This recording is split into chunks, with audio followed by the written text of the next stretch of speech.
ये बात है 11 अक्टूबर 2020 की।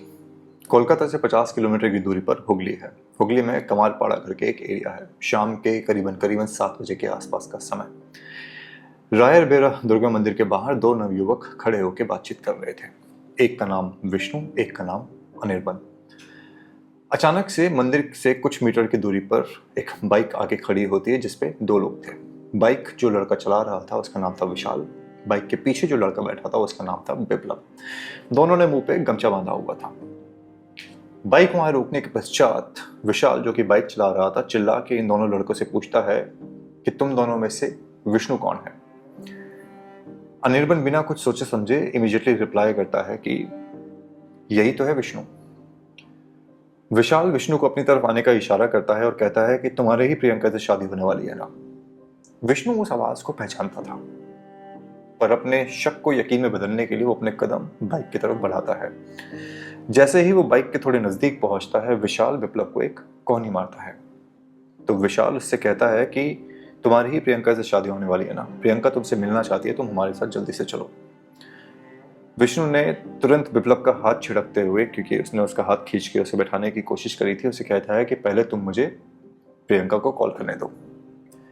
इतने में अचानक से विशाल जो कि बाइक चला रहा था अपने कमर में छुपी हुई बंदूक बाहर निकालता है और कहता है कि चुपचाप हमारे साथ चलो वरना 6 की 6 गोली यहीं पे तुम्हारे कनपट्टी पे उतार दूंगा। विष्णु हड़बड़ा के बाइक पे बैठ जाता है। उसके बाइक पे बैठने के पश्चात विशाल फोन निकालता है। एलिजिडली ही कॉल्स समवन और विष्णु के कान से लगा के कहता है कि प्रियंका को कह दो कि तुम हमारे साथ आ रहे हो। विष्णु ने ये रियलाइज भी नहीं किया कि फोन के उस तरफ प्रियंका है या नहीं, या फिर कोई और इंसान है। वो बस इतना कहता है कि प्रियंका तुम्हारे दो दोस्त यहाँ पे आए हैं मुझे लेने के लिए, मैं इनके साथ तुमसे मिलने के लिए आ रहा हूँ। इसके पहले कि वो आगे कुछ कह पाता विशाल फोन उसके कान से हटा लेता है, पॉकेट में डालता है और बाइक वहां से चलनी शुरू हो जाती है। वहां से बाइक जैसे ही रवाना हुई विष्णु चिल्लाते हुए अपने दोस्त अनिर्बन को कहता है कि अनिर्बन जल्दी से प्रियंका को फोन लगाओ और उसे कहो कि मैं उसके दो दोस्तों के साथ उससे मिलने के लिए आ रहा हूँ। ये जो पिस्तौल दिखाई गई थी इसको देखकर ऑब्वियस सी बात है अनिर्बन डर गया था। वो इमीडिएटली प्रियंका को फोन करता है, रूंधे गले से कहता है कि प्रियंका अभी तुम्हारे तो दोस्त आए थे, उन्होंने विष्णु को कहा कि तुम्हारी प्रियंका से शादी होने वाली है ना, प्रियंका तुमसे मिलना चाहती है, तुम हमारे साथ चलो। और वो उसे पिस्तौल दिखाकर अपने साथ लेके गए हैं। क्या वो तुम्हारे ही दोस्त हैं? प्रियंका का उधर से जवाब आता है कि तुम ये सब मुझे क्यों बता रहे हो, तुम ये जाके विष्णु के माता पिता को बताओ। इधर ये दोनों विष्णु को लेकर कमालपाड़ा से 30 किलोमीटर दूर एक एरिया है वैद्यवती, वहां पे लेके पहुंच जाते हैं। रात के 8 बजे के आसपास का समय हो चुका था। बिप्लब ने विष्णु की पीठ से बंदूक को सटाए रखा, उसे नीचे उतारने का इशारा किया और वहां पे एक घर के बाहर पहुंचे। उस घर का नंबर था हाउस नंबर 70। घर का दरवाजा नॉक किया जाता है, अंदर से आवाज आती है कि लगता है वो मुर्गी लेकर आ गए। दरवाजा खोलने के लिए दो इंसान आए, कृष्ण मंडल और राजकुमार। उनकी नजर पड़ती है विशाल पे, विप्लव पे, पर विष्णु पे जब नजर पड़ती है तो वो पूछते हैं कि तुम तो मुर्गी लेने के लिए गए थे, ये किसे ले आए? तो विशाल हंसते हुए कहता है यही तो है हमारी मुर्गी। विशाल विष्णु को खींचते हुए अंदर लेके जाता है। कमरे में रतन बापरी, रथिन सिंह, विनोद दास और मिंटू नाम के 4 और लोग पहले से बैठे हुए थे। विशाल ने विष्णु को कुर्सी पर बैठाया और गुस्से में कहता है कि यही हमारी मुर्गी है, अगर तुम सबने वो नहीं किया जो आदेश मैंने तुम्हें दिया है तो सबके लिए बहुत बुरा होगा। ये सुनते ही विष्णु चीखने लगता है, चिल्लाने लगता है। वो कहता है कि तुम मुझे यहाँ क्यों लेके आए हो, प्लीज मुझे जाने दो, मैं तो अपनी माँ की दवाई खरीदने के लिए बाहर निकला था, मेरी माँ मेरा इंतजार कर रही होगी। विष्णु लगातार रो रहा था और उसके मुंह से बार बार यही सेंटेंस निकल रहा था। उसकी माँ की कहानी सुनते ही और विष्णु का ये किलपना सुनते ही विशाल को अचानक से जैसे एक उसके मन के अंदर एक आक्रोश का वोल्केनो सा जो होता है वो इरप्ट हो जाता है। वो अचानक से उसे 2-4 थप्पड़ मारता है और फिर बाल खींचते हुए कहता है कि तुमको प्रियंका से शादी करनी है ना, आज मैं तुम्हारी प्रियंका से शादी करवाता हूँ। और फिर विशाल को कहता है कि विशाल चॉपर लेके आ। विशाल उस घर के दूसरे कमरे में जाता है और वहां से एक चॉपर लेके आता है। ये वो चॉपर था जो आप लोगों ने बुचर हाउसेस जो होते हैं उसमें देखा होगा, जो कसाई होते हैं वो इनका इस्तेमाल करता है। विशाल ने विष्णु को थप्पड़ मारते हुए फिर से कहा चीखते हुए कि तुम्हारे फ़ोन में जितने भी फ़ोटोज़ और वीडियोज़ प्रियंका के साथ हैं वो सारे के सारे मुझे ट्रांसफ़र करो। इस कॉन्वर्सेशन को याद रखना आप, क्योंकि ये कॉन्वर्सेशन एक अलग रूप लेने वाला है आगे जाके। विष्णु अभी भी तड़प रहा था, चिल्ला रहा था। इतने में जो रतन बापरी था वो विष्णु के बाल खींचते हुए कहता है कि जो भी दादा कह रहे हैं चुपचाप उसको फॉलो करो, वरना तुम्हारी हालत बहुत बुरी करी जाएगी। विष्णु डरा हुआ, सहमा हुआ, उसके बाल खींचे जा रहे थे, उसे थप्पड़ मारे जा रहे थे। तो विशाल कहता है गाली देते हुए, जो ऑफ कोर्स मैं इस चैनल के ऊपर नहीं कह सकता, कि ये ऐसा नहीं मानेगा, एक काम करो सब्बल लेके आओ। तो विप्लव जाता है और एक सब्बल लेके आता है। सब्बल का इस्तेमाल किया जाता है सबसे पहले विष्णु की टांगों के ऊपर। टांगों पे जोर से मारा जाता है और दर्द से कराते हुए विष्णु और जोर जोर से रोने लगता है। उसके मुंह से बार बार एक ही कहानी निकल रही थी कि मुझे छोड़ दो, मुझे जाने दो, मेरी माँ मेरा इंतजार कर रही होगी, मैं माँ की दवाई लेने के लिए घर से निकला था। पर ये निर्दयी लोग कुछ भी सुनने को तैयार नहीं थे। इनके प्रहार विष्णु के शरीर पे बढ़ते जा रहे थे। अचानक से विप्लव कहता है विशाल को कि दादा ये सब्बल मुझे तो, ये ऐसे नहीं मानेगा। फिर विप्लव ने उस सब्बल से विष्णु के शरीर के ऊपर प्रहार करना शुरू किया और बारी बारी से लोगों ने उसको पीटने का कार्यक्रम जो है वो जारी रखा। विष्णु बार बार चिल्लाता रहा कि मेरा मोबाइल ले लो, पर मुझे जाने तो, मेरी माँ मेरा इंतजार कर रही है। विशाल उसे फिर से कहता है कि अगर तुझे जाना है तो पहले तेरी जितने भी फोटोज और वीडियोस हैं मोबाइल में वो तुरंत के तुरंत मेरे फ़ोन पे ट्रांसफ़र कर। लहू लहान होया हुआ विष्णु इवेंचुअली अपने फ़ोन से फोटोज़ और वीडियोज़ जो उसके और प्रियंका की प्राइवेट फ़ोटोज़ और वीडियोज़ थी वो विशाल के फ़ोन के ऊपर ट्रांसफ़र करना शुरू करता है। और जैसे जैसे फोटोज़ और वीडियोज़ आती जा रही थी, विशाल वो फोटोज़ और वीडियो सबको दिखाते हुए कह रहा था कि देखो देखो कैसे एक दूसरे से चिपक रहे हैं, इन्हें एक दूसरे से शादी करनी है, प्यार है इस रोमियो जूलियट का। विशाल फिर उन लोगों के साथ ये भी शेयर करता है कि मैंने इसे वार्निंग दी थी, मैंने प्रियंका को भी वार्निंग दी थी, पर ये दोनों नहीं माने। फिर विशाल अपने एक दूसरे साथी विनोद, उसको एक इशारा करता है। विनोद विशाल का इशारा तुरंत समझ जाता है। उसने कंधे के ऊपर एक गमछा लिया हुआ था। वो उस गमछे को अपने शरीर से कंधे से उतारता है और विष्णु जो कि कुर्सी पे बैठा हुआ था उसके पीछे जाता है, गमछे को आगे फेंकता है और उसकी गर्दन को खींचना शुरू करता है। सांसों का प्रवाह रुकता हुआ सा महसूस करते हुए विष्णु चीखता है, चिल्लाता है, अपने आप को बचाने की कोशिश करता है। हाथ पांव चल रहे थे, विनोद से छुटकारा पाने की कोशिश कर रहा था, लोगों को नोच रहा था, खसोट रहा था। तो विशाल फिर दूसरे लोगों को ताकीद देता है कि इसके हाथ पांव पकड़ो। सारे के सारे लोग मिलके विष्णु के हाथ को पांव को जकड़ लेते हैं और पीछे से विनोद लगातार गमछे को खींचता जा रहा था। प्रेशर धीरे धीरे बढ़ता गया, विष्णु की आंखें लाल होती गई, चेहरा लाल होता गया, धीरे धीरे उसकी सांसें थम जाती है और कुछ समय के बाद उसका शरीर शिथिल होकर आत्मा शरीर का साथ छोड़ देती है। जैसे ही विष्णु के प्राण पखेरु उड़ते हैं, विनोद नाम का यह इंसान जो कि अब थक गया था, उस गमछे को उसके शरीर से, उसकी गर्दन से उतारता है और उसी गमछे से जिससे उसने विष्णु का मर्डर किया था, उसी से अपने पसीने को पोंछता है। अब विशाल हंसता हुआ कुर्सी के पास पहुंचता है, फिर एक लात मारकर विष्णु के मरे हुए शरीर को नीचे गिरा देता है। अचानक से विप्लव कहता है कि दादा अब इसका काम खत्म करो, समय काफी ज्यादा हो गया है, रात काफी ज्यादा हो गई है। विशाल लाश को खींचते हुए उसे कमरे के बीचों बीच लेके आता है और फिर विप्लव को कहता है कि कुल्हाड़ी लेके आओ। कुल्हाड़ी आती है और कुल्हाड़ी से सबसे पहले विष्णु के हाथ के ऊपर प्रहार किया जाता है। 3-4 प्रहार करने के बाद विष्णु का एक हाथ जो है उसके शरीर से कट के अलग हो जाता है। इसी तरीके से विशाल उसके दूसरे हाथ को भी उसके शरीर से अलग कर देता है।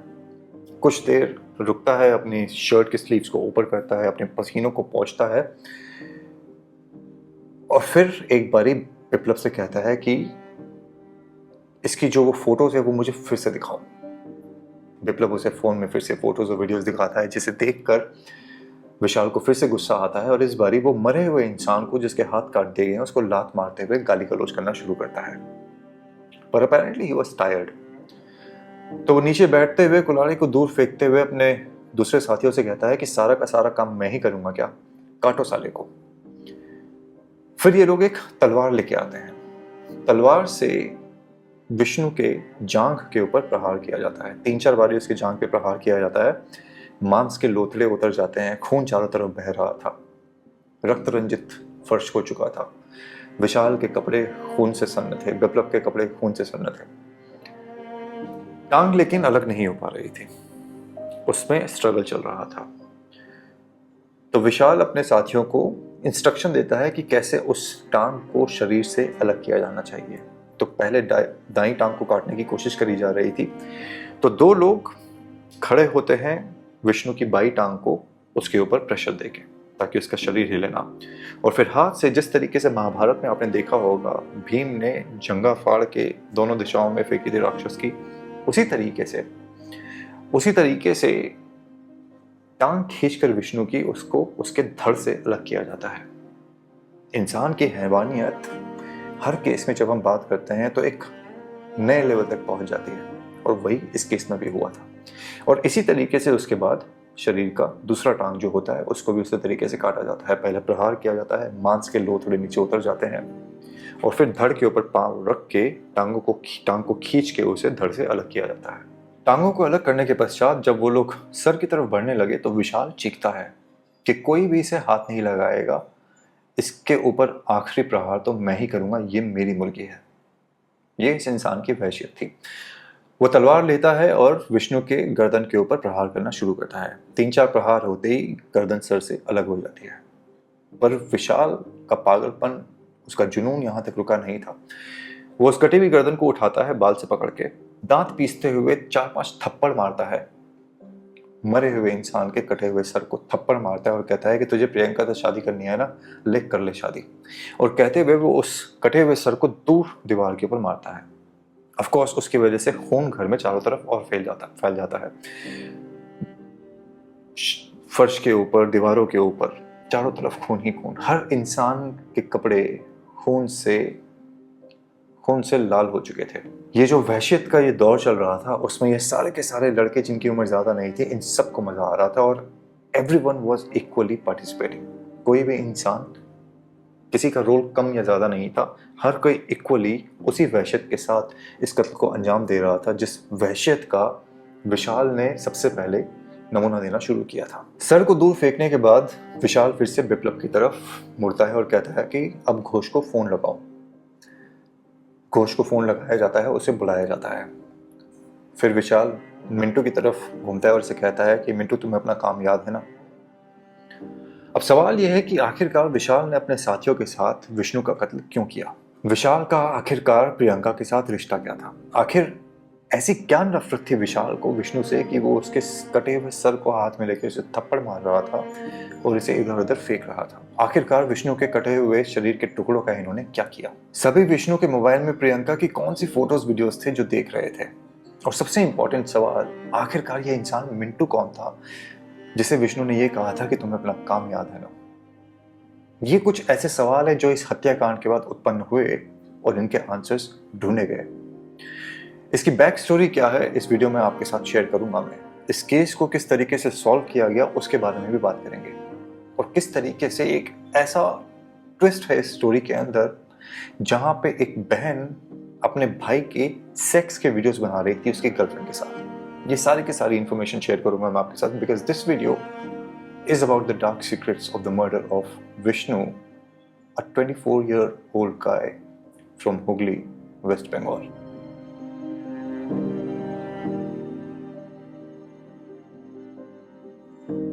खून से सना विशाल एक पागल वहशी की तरह प्रतीत हो रहा था। उसकी मानसिकता एक विक्षिप्त इंसान जैसी महसूस हो रही थी। वो चीखते हुए अपने साथियों से कहता है कि अब खड़े खड़े देख क्या रहे हो, इसकी लाश के टुकड़ों को बोरी में पैक करो। विप्लव भागता हुआ जाता है और दूसरे रूम से प्लास्टिक के बैग्स, बोरी वगैरह, वाइट कलर की बोरियां जो अनाज वगैरह के लिए आपने देखा होगा, वो लेके आता है। कृष्णमंडल, राजकुमार, विशाल और विप्लव ये सारे के सारे पैकिंग करना शुरू करते हैं, रैपिंग करना शुरू करते हैं। सबसे पहले जो टांगे थी उन्हें उठा के एक पॉली बैग में डाला जाता है और उसके बाद उस वाइट कलर के बोरी के अंदर उसे उसके अंदर रैप किया जाता है। बारी बारी से ये सब सारा का सारा कार्यक्रम चल रहा था। राजकुमार ने रस्सी उठाई और इन बोरियों को जोर से टाइट करके बांध दिया। इतने में विशाल विप्लव से पूछता है कि ये मंटू घोष अभी तक क्यों नहीं आया। ये मंटू घोष वही है जिसे कॉल लगाया गया था कि मंटू घोष को बुलाओ। तो विप्लव उसे रिप्लाई करता है कि दादा आ ही रहा होगा, अभी तो 2:30 ही बजे हैं। तो 2 बजे के आसपास मंटू घोष को कॉल किया गया था, 2:30 बजे के आसपास का समय हो चुका था और विशाल यहाँ पे एक इम्पेशेंट इंसान की तरह हर किसी को ऑर्डर दिए जा रहा था।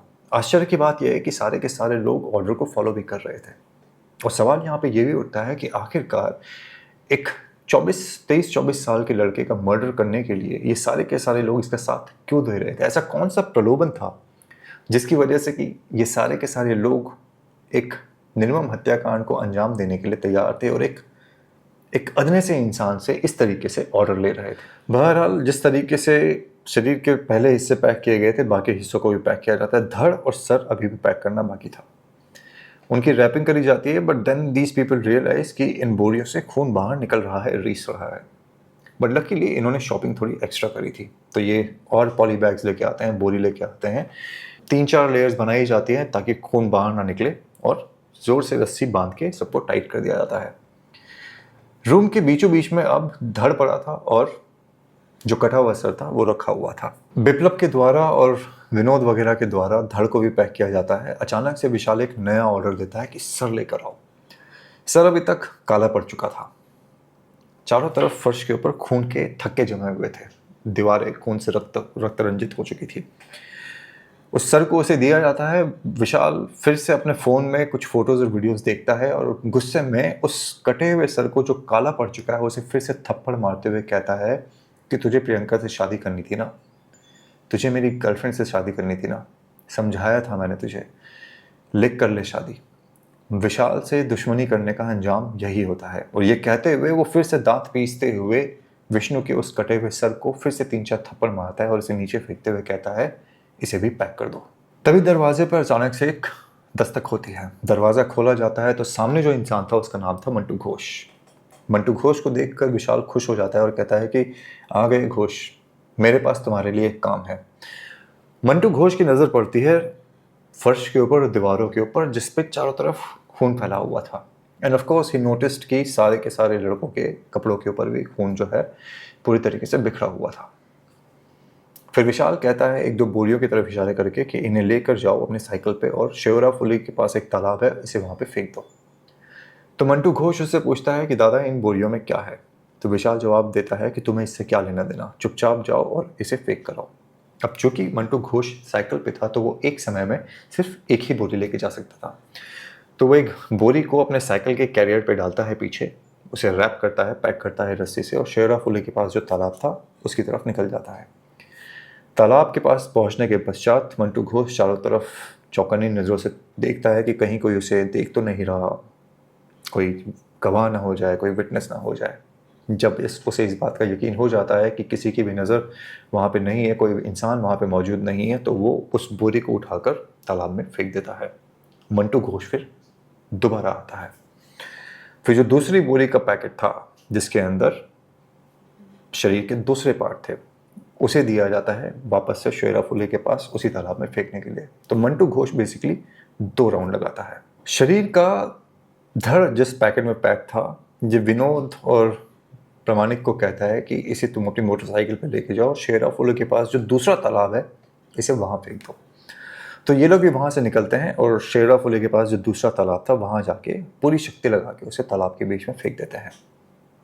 सर वाला जो पैकेट था वो अभी भी बाकी था और विशाल सबको कहता है कि इसे तो मैं ठिकाने लगाऊंगा। विशाल एक साइकिल पे, जिसके आगे आपने देखा होगा कई साइकिल्स के आगे वो जो एक बास्केट बना हुआ होता है, वो साइकिल थी विशाल के पास, वहाँ पे किसी की होगी। उस कटे हुए सर को उस बास्केट में रखा जाता है और विशाल भद्रेश्वर की तरफ निकलता है। भद्रेश्वर की तरफ एक छोटा सा नाला था। वहाँ पहुँचने के पश्चात अगेन विशाल ऑल्सो लुक्स अराउंड कि कोई देख तो नहीं रहा और उसके बाद उस कटे हुए सर का जो वो बोरा था वो उसे उस नाले में फेंक देता है। उसके बाद ये सारा काम करने के पश्चात वापस उस हाउस नंबर 70 में पहुंच जाते हैं। वापस घर में घुसने के पश्चात विशाल सबको कहता है कि सुबह के 4 बज चुके हैं, जल्दी जल्दी कमरा साफ करो और यहाँ पे जितने भी ये खून के धब्बे हैं इनको यहाँ से मिटाओ। झाड़ू और पानी लाया जाता है और पूरी मशक्क़त करके जितना भी कमरे को और फर्श को साफ़ किया जा सकता था इन लोगों के द्वारा उसको साफ़ किया जाता है। ऑफ कोर्स आप खून के थक्के जो इस तरीके से जम जाते हैं, अगर आप झाड़ू और पानी से साफ़ करने की कोशिश करो तो पूरी तरीके से साफ़ नहीं होते। And this was going to be the downfall which these guys probably did not even realize. अचानक से मिंटू उस इंसान को कहता है, विशाल को, कि दादा मेरे पैसे। तो विशाल अपनी पॉकेट से 5,000 रुपये निकाल के मिंटू को देता है और कहता है कि जाओ अपनी बेटी का जन्मदिन धूमधाम से मनाओ। इसके बारे में किसी से बात करने की ज़रूरत नहीं है, अगर अपना मुंह खोला तो मुझसे बुरा कोई नहीं होगा। यानी मिंटू इस काम को कर रहा था अपनी बेटी का जन्मदिन धूमधाम से मनाने के लिए, जो कि 20 दिन के पश्चात ही था, आई थिंक नवंबर 3 या 4 के आसपास में। मिंटू अपने पैसे लेता है और वहाँ से निकल जाता है। और धीरे धीरे जितनी भी सफाई इन्हें करनी थी, इस सफाई को करने के पश्चात ये लोग भी अपने अपने दरवाजे बंद करते हैं, कपड़े चेंज करते हैं और नए कपड़े पहन के अपने अपने घर की तरफ निकल जाते हैं। जब यह हत्याकांड चल रहा था तो उस समय अनिर्बन घबराया हुआ विष्णु के घर पहुंचा, उसके माँ बाप के सामने, और हाफते हुए वो सारा का सारा किस्सा बयान किया जो कि रेरवेरा दुर्गा मंदिर के सामने हुआ था, कि किस तरीके से 2 लड़के आए और पिस्तौल दिखा के विष्णु को वहां से ले गए। तो विष्णु के पिता ने अनिर्बन से पूछा कि क्या तुमने प्रियंका को कॉल किया? तो उसने कहा हाँ मैंने प्रियंका को कॉल किया था, पर उसने कहा कि तुम मुझे क्यों बता रहे हो, विष्णु के माँ बाप को बताओ। विष्णु के पिताजी ने कहा कि 31 अक्टूबर को प्रियंका की विष्णु से शादी होने वाली थी, अब क्या होगा। घर वालों ने रात भर विष्णु का इंतजार किया, बट ऑफ कोर्स विष्णु कहाँ वापस आने वाला था। अगली सुबह यानी 12 अक्टूबर को इवेंचुअली विष्णु के पिता गोपालमल चिंसुरा थाने पहुंचते हैं और वहां पे उस समय जो सब इंस्पेक्टर थे तमल मोहंती, उनके सामने अपनी व्यथा प्रकट करते हैं और रोंदे गले से कहते हैं कि साहब मेरा बेटा कल रात से गायब है। अनिर्बन उसका दोस्त, उसने हमें ये सारी इन्फॉर्मेशन दी। 31 अक्टूबर को उसकी शादी होने वाली थी, वो घर नहीं आया, हमारी समझ में कुछ भी नहीं आ रहा है, कृपया करके मेरे बेटे को ढूंढने में मेरी मदद करिए। तमल मोहंती कुछ समय सोचते हैं और उसके बाद एक कांस्टेबल को इशारा करते हैं कि जाकर अनिर्बन को उठा के लेके आओ। तो अनिर्बन को बुलाया जाता है, अनिर्बन आता है। पुलिस वाले उससे पूछते हैं कि क्या हुआ, पूरा मामला सच सच बताओ, पूरी डिटेल में बताओ। अनिर्बन फिर से सारी की सारी स्टोरी जो है, जो उसने विष्णु के माँ बाप के साथ शेयर करी थी, उस स्टोरी को दोबारा से शेयर करता है। पुलिस वालों को लेकिन और जानकारी चाहिए थी। उन्होंने पूछा कि क्या तुमने प्रियंका को कॉल किया? तो उसने बताया कि हाँ मैंने प्रियंका को कॉल किया and this is what she said. तो उन्होंने कहा कि क्या तुमने बाइक का नंबर नोटिस किया था? लकीली अनिर्बन ने बाइक का नंबर नोटिस किया था। वो बाइक का जो नंबर होता है, नंबर प्लेट जो थी, उसका नंबर पुलिस वालों को देता है। इमीडिएटली उसका रजिस्ट्रेशन चेक किया जाता है तो वो बाइक निकलती है विशाल की, वही इंसान, वही जल्लाद जिसने इस हत्याकांड को अंजाम दिया था। तमल मोहंती ये तो समझ चुके थे कि हो ना हो ये कोई लव ट्रायंगल वाला सिनारियो है और इसमें सबसे अहम कड़ी जो है प्रियंका की हो सकती है, तो प्रियंका से एक कॉन्वर्सेशन करना ज़रूरी है। तो वो एक महिला कांस्टेबल को कहते हैं कि जाके प्रियंका को लेके आओ। महिला कांस्टेबल जाती है और प्रियंका को लेके थाने पहुंचती है। प्रियंका जब पुलिस स्टेशन पहुंची और इससे बातचीत शुरू हुई तो initially she was very hesitant to talk. Police वाला ने पूछा कि व्हाट डू यू नो? तो शी सेड कि हमारी शादी 31 तारीख को होने वाली थी, विष्णु को कौन लेके गए मुझे इसके बारे में कोई जानकारी नहीं है। पुलिस ने फिर प्रियंका का फ़ोन चेक किया तो उसका कॉल डेटा रिकॉर्ड चेक करने के बाद, फ़ोन को थोड़ा खंगालने के बाद, they immediately come to a conclusion कि 11 तारीख को विशाल और बिप्लब के द्वारा प्रियंका को कॉल किया गया था। तो पुलिस का दिमाग ठनकता है और पुलिस का दिमाग जब ठनकता है तो कई वीडियो में मैंने आपके साथ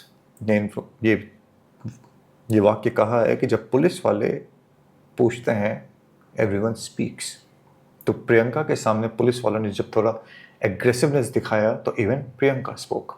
प्रियंका ने यह बताया कि विशाल मेरा पहला बॉयफ्रेंड था। 2016 में उसे किसी अपराध के लिए जेल हो गई थी और उसके बाद से मेरा उससे संपर्क टूट गया था। इसी बीच मेरी मुलाकात विष्णु से हुई। मैं और विष्णु एक दूसरे से प्यार करते हैं और 31 तारीख को हम कोर्ट मैरिज करके शादी करने वाले थे। पुलिस वालों ने फिर उससे ये पूछा कि विशाल जेल से बाहर कब निकला? तो प्रियंका ने बताया कि मार्च 2020 में विशाल जेल से बाहर निकला था। देन द कॉप्स आस्क्ड कि क्या उसने तुम्हें संपर्क करने की कोशिश करी? तो प्रियंका ने बताया कि हाँ, उसने मुझसे बात करी, उसने मुझसे वापस से रिलेशनशिप एस्टैब्लिश करने के लिए कहा। उसने मुझे धमकी भी दी कि मुझे ये रिलेशनशिप विष्णु से तोड़ना पड़ेगा। उसने विष्णु को भी धमकी दी, पर ना विष्णु पीछे हटा ना मैं पीछे हटी। विष्णु ने भी उसे इग्नोर किया, मैंने भी उसे इग्नोर किया। एंड चूंकि हम एक दूसरे से प्यार करते थे, एक कोचिंग सेंटर मिले थे ये, चूंकि हम एक दूसरे से प्यार करते थे, वी डिसाइडेड टू इग्नोर कि विशाल जो भी कह रहा है, not to pay too much attention to it. Police of course more और लेस कंक्लूजन की तरफ पहुंच चुकी थी, बट सबूत की और लोगों की ज़रूरत अभी भी थी। खैर, अलग अलग धाराओं के अंतर्गत अज्ञात लोग और विशाल के और विप्लव के अगेंस्ट में एफआईआर जो है वो दर्ज कर दी जाती है। और सवाल यह है कि पुलिस इन लोगों तक पहुंची कैसे। विशाल कौन से मामले में जेल गया हुआ था, और ये जो लव ट्रायंगल की जो एक गुत्थी थी, इसको पुलिस ने कैसे सुलझाया, अब वो जानने की कोशिश करते हैं। सब इंस्पेक्टर तमल मोहंती को ही इस केस का इन्वेस्टिगेटिंग ऑफिसर बनाया जाता है। सबसे पहला काम होता है कि विशाल को कैसे ढूंढा जाए। अब चूंकि उसकी बाइक का नंबर प्लेट था और वो उसके नाम पे रजिस्टर्ड थी, उससे एक एड्रेस मिलता है। चिंचोरा पुलिस जो है तहकीकात करने के लिए विशाल के घर पहुंचती है। तो विशाल के घर पे उसकी माँ थी। माँ से पूछा जाता है कि तुम्हारा बेटा कहाँ है, तो उसने बताया कि बेटा तो कल रात से आया नहीं है। तो पुलिस वाले थोड़ी सख्त लैंग्वेज में कहते हैं कि अगर बेटे को छिपाने की कोशिश कर रही हो तो गलत कर रही हो, क्योंकि अगर तुम्हारा हाथ इसमें पाया गया तो तुम भी मुसीबत में पड़ सकती हो। पर माँ को कोई जानकारी थी नहीं, वो कुछ बता नहीं पाई। पर पुलिस वालों की नज़र उस बाइक पे पड़ चुकी थी जो कि आंगन में खड़ी थी। ये वही बाइक थी जिसका इस्तेमाल विशाल और विप्लव के द्वारा किया गया था विष्णु को रहरबेरा दुर्गा मंदिर के बाहर से पिक करने के लिए। तो एविडेंस के तौर पे उस बाइक को जब्त किया जाता है और उस बाइक को लेकर पुलिस वाले पुलिस स्टेशन वापस हो जाते हैं। अब तमल मोहंती सोच में पड़ गए थे कि आखिरकार ये विष्णु को लेकर कहाँ गए होंगे। तो उन्होंने अपने कांस्टेबल्स को ये कहा, अपनी टीम को ये कहा कि ये विशाल का जो मोबाइल नंबर जो कि प्रियंका के द्वारा दिया गया है और विप्लव का मोबाइल नंबर, इनकी रीसेंट लोकेशंस को पता करो। तो लोकेशन का पता किया जाता है। तो कमारपाड़ा हुगली का जो ये एरिया है उससे 30 किलोमीटर दूर ये जो वैद्यपति वाला एरिया था, उसके आसपास की ये लोकेशन निकलती है, वही हाउस नंबर 70। अब हाउस नंबर 70 अभी तक पुलिस वालों को पता नहीं चला था। पुलिस वहाँ पहुँचती है, तहकीकात करना शुरू करती है। एक कांस्टेबल फिर किसी इन्फॉर्मेंट के ज़रिए एक इन्फॉर्मेशन लेके आता है कि ये जो विशाल है ये क्रिमिनल प्रवृत्ति का इंसान है। ये राजकुमार और विनोद वगैरह 2-4 कृष्ण मंडल जैसे 2-4 लोग हैं जिनके साथ ये घूमता है। इन लोगों ने रिसेंटली इसी एरिया में एक नया घर लिया है, हालांकि एड्रेस अभी पता नहीं चल पाया है। जांच स्लो चल रही थी। करीबन 2 हफ्ते के आसपास का समय हो चुका था। आपको ये जानकर आश्चर्य होगा कि ये राजकुमार और कृष्ण मंडल जो थे ये सब्जी बेचने वाले थे और रोजमर्रा की तरह सब्जी बेचने के लिए एक दिन घर से बाहर निकलते हैं। पुलिस को इन्फॉर्मेशन मिलती है कि राजकुमार और कृष्ण मंडल यहाँ पे दिखे हैं। पुलिस वाले पहुंचते हैं और इन दोनों को वहां से पिक करके पुलिस स्टेशन लेके आते हैं। पुलिस स्टेशन लाने के बाद जब इनसे पूछताछ करी जाती है और इनसे पूछा जाता है कि विशाल कहाँ है, तो दोनों के दोनों पहले तो मना करते हैं कि हमें कोई भी जानकारी नहीं है। तो पहले राजकुमार के ऊपर 1-2 पुलिसिया हाथ पड़ते हैं, पर फिर भी वो उसी स्टोरी को मेंटेन कर रहा था। फिर एक कांस्टेबल कृष्ण मंडल का कॉलर खींचता है और उसे कहता है कि तुम्हें जो कुछ भी पता है सब कुछ उगल दो। तो कृष्ण मंडल कहता है कि साहब मुझे कुछ नहीं पता, पर राजकुमार को सब कुछ पता है। तो राजकुमार के ऊपर फिर से ध्यान केंद्रित किया जाता है और उससे पूछा जाता है कि सच सच बता दो कि विशाल कहाँ पर है। तो राजकुमार कहता है कि साहब मुझे मारो मत, मैं आपको सब कुछ सच सच बताता हूँ। और फिर वो राजकुमार और कृष्ण मंडल मोरलेस एक साथ ही बोलना शुरू कर देते हैं और सारी की सारी कहानी जो है पुलिस वालों के सामने खोल के रख देते हैं। और वो ये बताते हैं कि कुछ महीने पहले विशाल नाम का जो ये इंसान है ये इनके पास आता है और कहता है कि मेरी गर्लफ्रेंड की शादी किसी और से होने वाली है, उस इंसान को रास्ते से हटाना है। उस इंसान को रास्ते से हटाना है तो उसके लिए कुछ औजार की ज़रूरत पड़ेगी। तो हम लोग एक मार्केट गए, वहाँ से बूचड़ खाने से हम एक चॉपर लेके आए। तो पुलिस वालों ने कहा कि ये बूचड़ खाने वाले चॉपर तुम्हें क्यों देंगे, ये तो किसी को बेचते नहीं है। तो उन्होंने कहा कि चॉपर नहीं दिया जा रहा था, नहीं बेचा जा रहा था, बट हमने फिर उस इंसान को ये कहा कि हमारे पास खुद की मुर्गियाँ हैं, जानवर हैं, हम खुद से उसको काटना चाहते हैं। तो 250 रुपये में उसका एक जो पुराना सा एक जंग लगा हुआ चॉपर था वो उसने हमें दे दिया। उसी मार्केट से वहीं से प्लास्टिक की बोरियाँ, रस्सी और पॉलीथीन बैग, ये सारा का सारा सामान जो है, एक कुल्हाड़ी, सब कुछ वहीं से खरीदा गया था। फिर ये पूछा गया कि और कौन इंसान था विशाल और विप्लव के अलावा। तो अगेन पहले तो ये कहा गया कि और कोई भी नहीं था, तो फिर से 1-2-4 हाथ पड़े तो बाकी के नाम भी लिए गए, विनोद दास, ये रथिन सिंह और घोष और मिंटू, ये सारे के सारे नाम जो है पुलिस वालों को बताए गए। अब पुलिस वालों के सामने समस्या थी इन सबको कैसे ढूंढा जाए, क्योंकि सारे के सारे गायब थे। लेकिन लकीली 3-4 दिनों के पश्चात अगेन फिर से सीआईज जो होते हैं उनके माध्यम से और जो फ़ोन नंबर्स प्रोवाइड किए गए थे कृष्ण मंडल और राजकुमार के द्वारा, उनको लोकेट करने के एफर्ट्स के बाद इवेंचुअली रतन को और विनोद को 29 अक्टूबर और 31 अक्टूबर के दरमियान में अरेस्ट कर लिया जाता है। विशाल, बिप्लब और मिंटू ये अभी भी पुलिस की हिरासत से बचे हुए थे। पुलिस ने रतन, विनोद और ये घोष जो है उससे बातचीत करनी शुरू करी। तो घोष ने कहा कि साहब मुझे इस बारे में कोई जानकारी नहीं है, मेरे पास रात को 2 बजे फ़ोन आया था कि तुम्हें कुछ काम करना है। मैं जब वहाँ पहुँचा उसने सब कुछ बताया कि उसने किस तरीके से खून से लथपथ फर्श देखा, दीवारें देखी, सब कुछ देखा और मुझे कहा कि ये बोरियां उठा के बस तालाब में फेंक दो। मैंने सिर्फ उतना ही किया है। पुलिस के हाथ से अभी तक विशाल और बिप्लब गायब थे। 2-3 दिन के पश्चात उन्हें एक इन्फॉर्मेशन मिलती है कि एरिया के बाजू में ही एक एरिया था कि वहाँ पे 2 अनजान लड़के घूम रहे हैं पिछले 2-3 दिनों से। अब कोई गुंडे प्रवृत्ति के, क्रिमिनल प्रवृत्ति के इंसान जब ऐसे घूमते हैं तो पुलिस के इन्फॉर्मेंट्स हर जगह होते हैं। ऐसे ही पुलिस लोगों को अरेस्ट करती है। पुलिस जब वहाँ पहुँचती है तो इमीडिएटली रियलाइज़ कर लेती है कि विशाल और बिप्लब ही हैं। दोनों को साथ में अरेस्ट किया जाता है और दोनों को फिर पुलिस स्टेशन लाया जाता है। पुलिस ने ये केस मोर और लेस सॉल्व कर लिया था। मिंटू जो है, मिंटू घोष, मंटू नहीं मिंटू, मिंटू जो है वो पुलिस का सरकारी वकील बनने के लिए तैयार हो जाता है। मिंटू के द्वारा पुलिस को ये बताया जाता है कि किस तरीके से उसे 5,000 रुपये दिए गए थे क्योंकि 3 नवंबर को उसकी बेटी का जन्मदिन था। अपनी बेटी के जन्मदिन को वो शौक से, धूमधाम से मना सके, उसके लिए उसने विशाल का साथ दिया था। फिर अचानक से 11 अक्टूबर की रात विशाल और बिप्लब अपने साथ एक लड़के को लेकर आते हैं और ये सारा का सारा जो है कार्यक्रम हुआ। किस तरीके से विनोद ने गमछे से उसका गला खींच के उसे मौत के घाट उतारा, किस तरीके से लोगों के द्वारा शरीर को काटा गया, ये सारा का सारा किस्सा जो है पुलिस के सामने सारी की सारी स्टोरी रखी गई। इन सब चीज़ों के बीच में मिंटू ने यह भी बताया कि विष्णु से बार बार विशाल कुछ फोटोज़ और वीडियोज़ अपने फ़ोन में ट्रांसफ़र करने के लिए कह रहा था। जैसे ही फोटोज़ और वीडियोज़ की कहानी सामने आई, तमल मोहंती थोड़े चौकन्ने हो गए और आश्चर्यचकित होकर पूछते हैं किसके फ़ोटोज़ और वीडियोज़। तो उसने बताया प्रियंका के और विष्णु के, यानी प्रियंका और विष्णु के जो प्राइवेट मोमेंट्स के वीडियोज़ थे वो विशाल ने अपने फ़ोन में ट्रांसफ़र करवाए थे।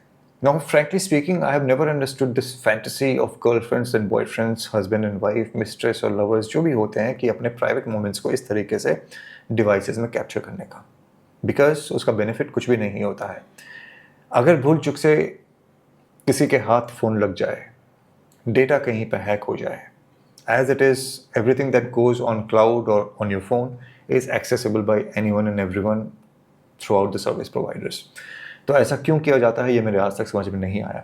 बहरहाल ये इन्फॉर्मेशन पुलिस को दी जाती है तो पुलिस ये तो समझ चुकी थी कि ये खेल उतना सिंपल नहीं है, ये लव ट्रायंगल उतना सिंपल नहीं है जितना ये सुनने में लग रहा है। अब आ जाते हैं उस प्रलोभन वाले एंगल के ऊपर कि आखिरकार ये सारे के सारे लड़के विशाल से ऑर्डर क्यों ले रहे थे। तो विशाल ने अपेरेंटली इनको ये झांसा दे रखा था कि विष्णु के एवज में, उसे मारने के एवज में इन सबको 25 लाख रुपए मिलेंगे जो इक्वली डिस्ट्रीब्यूट किया जाएगा, जिसका डिवीजन किया जाएगा।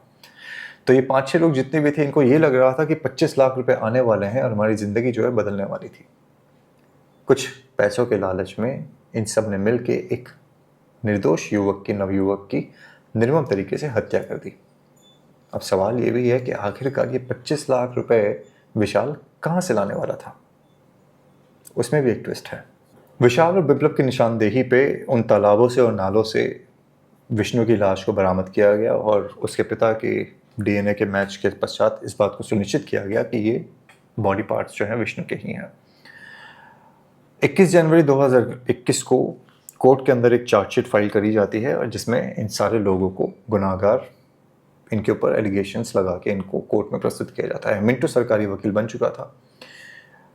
विष्णु की माँ और पिता जब गवाही देने के लिए आते हैं तो सारा का सारा किस्सा सुनाते हैं और रोते हुए, बिलखते हुए न्याय की मांग करते हैं कि मेरे बेटे को मार दिया गया। उन्होंने ये भी बताया कि जिस रात को ये कांड हुआ, अनिर्बन जब इनके पास आया था, ये प्रियंका से बातचीत करने के लिए उसके घर पहुंचे थे, पर प्रियंका की माँ ने उन्हें प्रियंका से मिलने तक नहीं दिया। जिस लड़की की एक लड़के से शादी होने वाली थी, उसके माता पिता को उसकी माँ के द्वारों से नहीं मिलने दिया गया।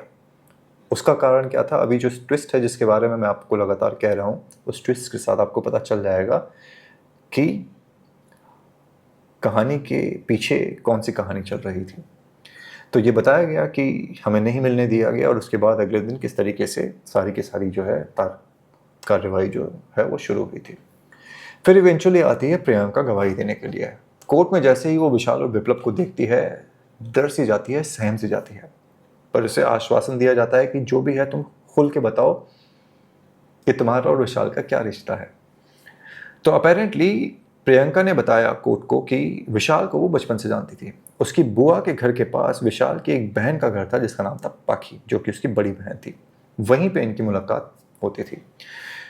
फिर 2016 में किसी कारणवश किसी जुर्म के चक्कर में विशाल जो है जेल चला जाता है।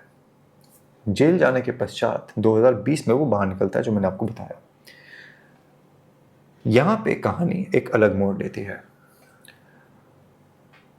प्रियंका आगे ये बताती है कि 2020 में जब विष्णु से मुझे रिश्ता तोड़ने के लिए विशाल के द्वारा धमकाया जा रहा था, तो मैं उससे मना कर रही थी। पर पाखी दीदी का एक बार मेरे पास फ़ोन आया और उसने मुझे कहा कि विशाल बदल गया है, वो एक पुलिस वाला बन गया है। ये झांसा दिया गया कि वो पुलिस वाला बन गया है, वो तुमसे मिलना चाहता है, तुम उससे मिलती क्यों नहीं हो। तो प्रियंका ने कहा कि मैं अब विष्णु से प्यार करती हूँ, मैं उससे शादी करने वाली हूँ, मैं उससे नहीं मिल सकती। तो पाखी कहती है कोई बात नहीं, तुम विशाल से नहीं मिलना चाहती, तुम मुझसे मिलने के लिए आओ। ये कह के उसे अपने घर बुलाया जाता है। तो प्रियंका अपेरेंटली पाखी के घर पहुंचती है। पाखी के घर पे विशाल पहले से मौजूद था, जिसकी जानकारी इसे नहीं थी। अपेरेंटली एक रूम में बंद करके विशाल के द्वारा प्रियंका का रेप किया जाता है।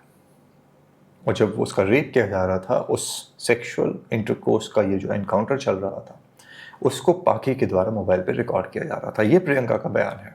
कितना सच है कितना नहीं, we do not know, but the possibility of Priyanka's mother stopping the parents of Vishnu कि आप उससे नहीं मिल सकते, हो सकता है विशाल कुछ ब्लैकमेल कर रहा हो, तो तनातनी चल रही हो एंड प्रियंका के अंदर वो गट्स ना हो कि वो कैसे लोगों का सामना करे या फिर कैसे इस सारे पचड़े से बाहर निकले।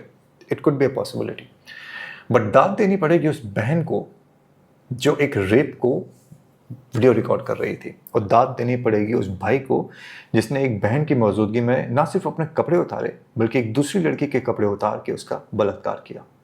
अगर ऐसा हुआ था तो इससे घृणित अपराध मैं आज तक 6 साल हो गए मुझे कंटेंट बनाते हुए, आज तक मैंने ऐसा घृणित अपराध कहीं भी नहीं सुना है। एवरी टाइम आई थिंक कि इंसानियत का लेवल एक सर्टन लेवल तक गिर चुका है, एक नया कंटेंट सामने आता है जहाँ पे कहानी कुछ और नीचे चली जाती है।